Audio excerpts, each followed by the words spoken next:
r/askreddit. Redditors in healthcare. What is something you never thought you would have to tell another grown-ass human? A couple instances come to mind. 1. Don't have sex 6 hours after you delivered a baby. 2. Coffee creamer is not the same as infant formula. Please do not feed your day-old newborn international delight. 3. Probiotics are different from antibiotics. Probiotics do not cure syphilis. Edit. These were 3 different patients. I'm not sure if that's better or worse. Edit 2. Thanks for silver. I'm glad that the cringiest parts of my job are at least entertaining. I cannot fathom why anyone would want to have sex even 6 days after birthing a child. And number 2 just, 1. Don't have sex 6 hours after you delivered a baby. Old family friend was this macho douche. He had a vasectomy, was told to not have sex, jerk it for whatever time is required to heal, and to not ride his motorcycle for whatever time too. He proudly proclaimed that very evening after his procedure he banged his wife after riding his hog home from the doc's office post-procedure. They had a baby approximately 9 months later. Amazing how fragile fellow men's egos about their sexuality can be. 2. Wait, what if the baby just doesn't like black coffee? Then you need to take the packaging off the suppository before you insert it. Which in retrospect, is why they were making his piles worse. When I worked at CVS, it was our policy to change insert to unwrap and insert on all pre-generated suppository instructions. That just makes it last longer. Patient had been referred to my pharmacy by his physician for an OTC enema. The guy was not the sharpest tack, and apparently either his physician did not explain it well or the guy didn't listen, but our conversation went like this. PT, so I drink down this whole bottle and then I'll have to shit? Me, no sir, this is an enema. It is used rectally. PT, confused, so what's that mean, I don't have to drink the whole thing? Me, no sir, you'll lie on your side and insert the applicator tip of the bottle into your rectum and squeeze the contents into your bowel. You'll then remain lying on your side and hold the enema in until you feel the urge to have a bowel movement. PT, you telling me I gotta stick it up my ass? Me, yes sir, this is an enema and it is used rectally.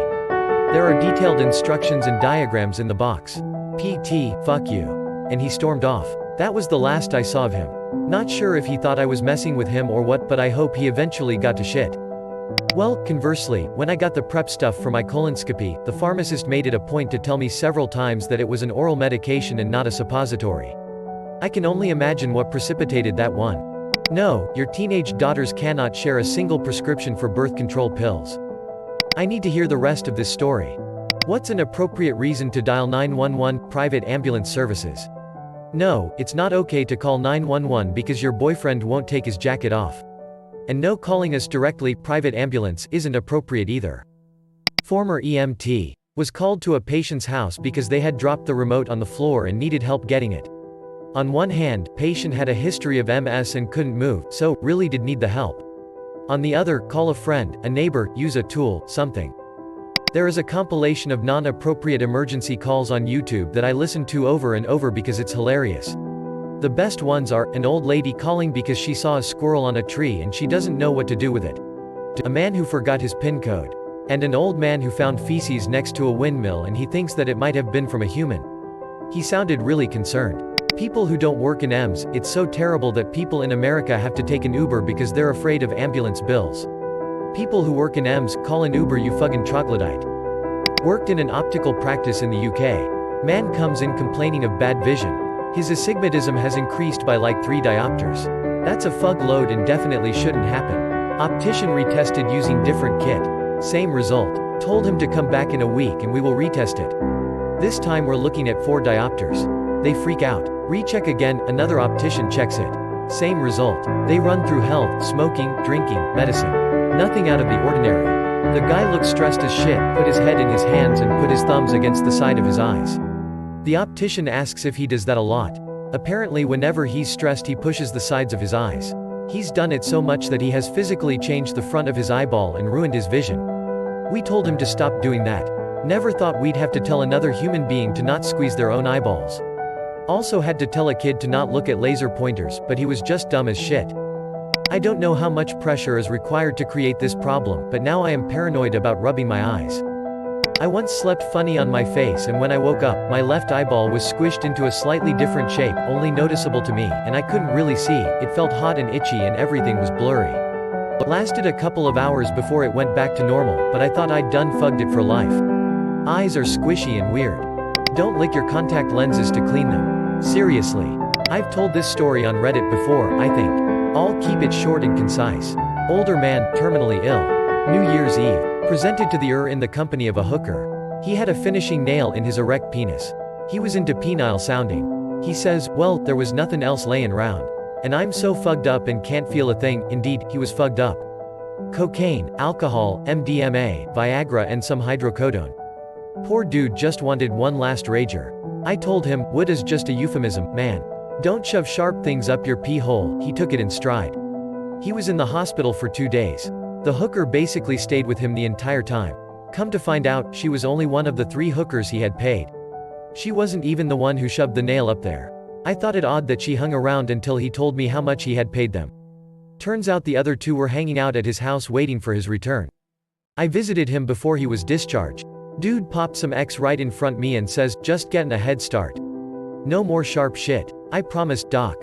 Just when I was starting to think heroes don't exist. Pop pop. I work in health information management currently. I get to explain to parents that even though they are biological, I still can't share information about your adult kid about a half dozen times a day. Edit, I'm glad there's others out there who feel my pain.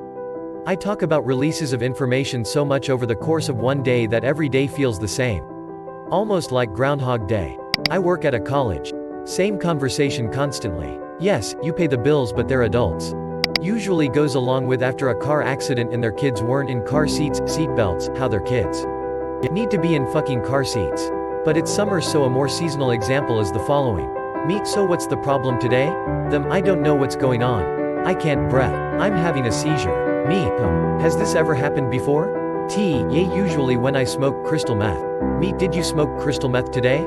T, yay, like 30 minutes ago. Why? Me. Seasonal example? Ah, yes, the season of crystal meth. I had to tell a patient that food cooked in restaurants does in fact have salt, sodium. He was under the impression that they just didn't. IDK. I was like, no dude, that's why their food tastes good. Don't fug your wife's colostomy hole. I believe that is called a Philadelphia sidecar. And if she does it for money, she is an prostitute. Don't douche with bleach. OMG. Some woman has actually done this? Did she permanently damage her vagina, cervix? I took care of a paraplegic as a home health RN. She was young, and she was attractive. She lived with her boyfriend and kept getting UTIs. This isn't uncommon, she had a catheter and it's something that can be very hard for this population. Well, this patient was talking to me about her sex life and told me her boyfriend liked anal. She has no feeling below the waist. Then it hit me. I asked if he's going from anal to vaginal? She said she wasn't sure. So I went and asked him. I had to tell them both that is probably what is causing her UTIs. They can't go from anal to vaginal. So, that's what I charted patient education was that day. I had to call her urologist and primary care to let them know we probably found the issue. We all tried to be professional, but there was lots of awkward laughing. Children's oral antibiotics prescribed for ear infections, which are usually pink, sweet, fruit-flavored liquids, are meant to be delivered into the mouth and not directly into the ear canal. Yes, this happens. More often than you can imagine. I can believe it. Been in pharmacy for 9 years now, and for the past few, counseling with the pharmacist is mandatory on all new prescriptions. People will throw an absolute fit about how they don't need to talk to the pharmacist and know what the hell they're doing. Pharmacist, okay, humor me. Walk me through how to use this medicine. They've stopped so many people from putting amoxicillin in their kids' ears, eyes, swallowing suppositories, eating Miralax powder dry, shoving birth control into their vaginas. I don't want to go on. Me, did you miss a dose of insert medicine name here? PT, no, I take it every day. Me, how many times did you not take previously named medicine in the past week? PT, 3, and I skipped this morning too. This happens probably once a week. The amount of people who skip their diabetes or hypertension meds because they don't feel hyperglycemic or hypertensive is mind-boggling. You're 22, wash your dick. Wait, I'm 33. Does that mean I shouldn't wash my dick? Should I be washing someone else's dick? I worked in hospital administration for nearly 2 years. While working on something, I decided to take a break and go down to the cafeteria to get something to eat and not look at number. While there, a woman was on the phone with someone and was pretty openly talking about how she kept drinking the night before surgeries to calm her nerves and how she thought it was ridiculous that the doctors wouldn't just pump her stomach so they could get the surgery started. Now I don't know all of the details on what she was getting done, nor was I there for her presumed tirade on our doctors as she was prepped for whatever it is she needed done, but I am grateful I wasn't. She continued this conversation for probably a minute with her friend, completely oblivious to how ridiculous she sounded. I was waiting to get my colonoscopy done a couple of years ago and they were asking the lady in the next station if she'd fasted. They went through all the questions and double-checked that she had fasted, then after confirming, almost as an aside she throws in that she had oatmeal for breakfast that morning. Nurse: ma'am, fasting means you can't eat anything before the exam. Lady: I know. But I always have oatmeal for breakfast. Nurse: I understand. But you can't eat before this exam. The doctor has to look at your digestive system. Lady: but oatmeal is good for digestion. Nurse: you can't eat anything before this exam. You have to be completely fasted so he can look at your intestines. Lady: but I always have oatmeal for breakfast. No, belly button lint is not a reason to go to the emergency room via ambulance. The three that come to mind for me are: 1. Trying to explain to a patient why it probably wasn't a good idea to eat a container of cottage cheese that had been sitting out on the counter all night. 2. The entire family of a lady with a pacemaker, they kept insisting that she did not have a history of heart problems. They were convinced that because the pacemaker helped her, that it meant she no longer had any kind of heart problem. 3. Family with a mom that was 650 pounds. And if they wanted to move her anywhere, they would have to call the fire department. They were always apologetic and such and said they just didn't know why she was so heavy and that she's tried everything to lose weight. But all around her bed is nothing but Butterfinger, Babe Ruth, Reese cup packages, fast food bags. I'm like, she can't walk on her own. Bring her a salad. All this junk and no movement is why she's so heavy. That last one made me think about the doctor from my 600 pounds life. He tells the families of his patients the exact same thing, but the way he says it is hilarious. If you are at all squeamish, turn back now, NSFL. My first job after graduating high school involved instrument sterilization at a dental office. One day an elderly woman came in with a complaint of chronic halitosis, bad breath, and stomach problems. Standard procedure for admitting a new patient is to take X-rays after removing all metals from the neck and up. The woman carefully pulled out her jewelry and hair pins and the panoramic X-ray was taken and quickly developed. With the imagery in hand, the tech noticed that the woman had not removed her upper denture. The tech returned to the room and let the patient know that she had accidentally left her dentures in and that the X-ray would have to be redone. At this point the woman expressed confusion about taking out her dentures. The creeping horror set in once the tech realized that the patient had never removed her dentures from her mouth for several years. Our dentist came into the room and explained proper denture care with her before explaining that he needed to have a look give them the circumstances. He pulled out the denture and discovered, to his horror, that the patient not only had maggots underneath the dentures in her mouth but that her hard palate had completely disintegrated. Face vomiting. The miasma that swept through the office resulted in cancellations of all appointments for the rest of the day to ventilate the office and clean up all of the staff vomit. Yes, you have to wash your dentures daily. Edit: I genuinely did not expect this to happen. Obligatory gratitude for gold and silver. I don't even know the extent of what these mean.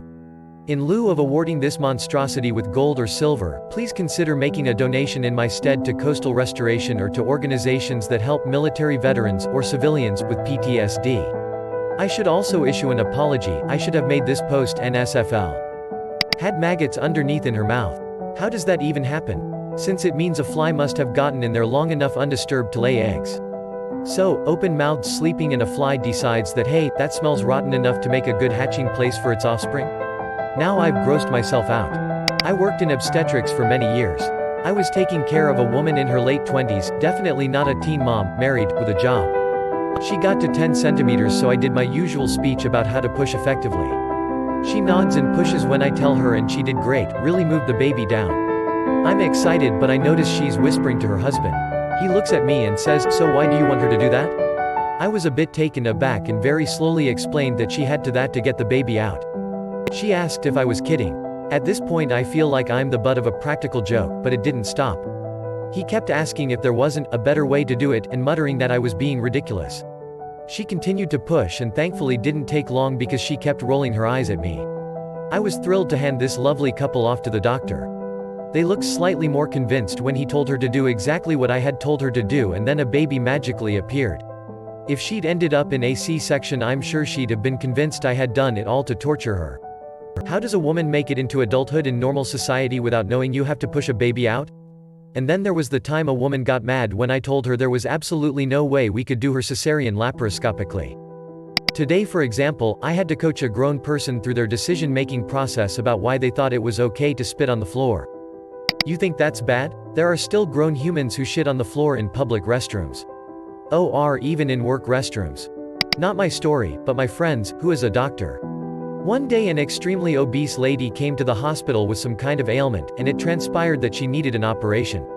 This lady was too big to wash herself thoroughly beforehand, so the nurses did it. As they lifted up one of her enormous breasts, a TV remote control fell out and dropped onto the bed. She had a TV remote lodged in her body for God knows how long.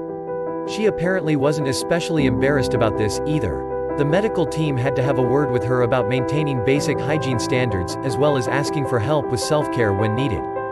Apparently pulling weird shit out of people's rolls is common. Also apparently people don't ever wash their belly buttons. I saw a post where a surgical nurse posted a pic of an actual stone that had formed from the funk. She said the grossness they see in belly buttons is common. This doesn't exactly fit here, but I'm always amazed at how little most people know about their own health. It's relatively rare for a patient to be able to list the meds they're on and why they take them. I don't mean have them memorized. When someone pulls a list out of their wallet, it makes me so happy. Most people literally don't know and don't care to write them down. They don't know why they take the pills they do. When taking health history they'll say, I take 2. Or is it 3? 3 pills in the morning, and 2 pills at night. Then I take the oval one right before bed. You ask if it's for their heart, diabetes, etc., and they have no idea. You finally get their health history forwarded from the primary and find out they're diabetic and have had 3 heart attacks in the past. We had to watch a documentary in nursing school about patients' medical illiteracy, and it's such a staggering issue that really needs to be fixed. It's way more common than I ever thought it'd be. Along with this, a lot of patients struggle with following instructions about how often and when to take their meds. I'm talking about middle-aged independent patients who can't comprehend what 1 pill, 3 times a day, means. It's sad and scary. You need to wash your hands. Don't hide bottles of 5-hour energy in your vagina. It's not a pocket. Beacon Community Services on Vancouver Island is deliberately creating shortages in care by mis-scheduling their HCWs, and since their contract with Vancouver Island Health Authority is ending in November, they know about it and refuse to change policy or procedure. They're massively understaffed, but they're also misusing the staff they do have. Many of the HCWs are so poorly trained that bruises and injuries go unreported. The Yellow Book goes entirely unused. Sometimes the HCWs just don't show up. My father came to a client's home to find her trapped on her side between her furniture. She had been like that for 20 hours. If you have family in elder care on Vancouver Island, you need to check on them right now and make sure they're okay, because from top to bottom the incompetence is terrifying. Yes, your babies need to be fed through the night. They are not born eating 3 meals a day and sleeping 10 hours a night. Please, dear God, wake up and feed them. Sex makes babies. Okay, so maybe not as succinct. You would be shocked at the number of calls related to abdominal pain turn out to be pregnancy even after asking the patient if there is any chance they are pregnant and they answer, no. Old friend of mine is a nurse practitioner. She told me she once saw a patient, male, complaining of severe rectal itching and general pain.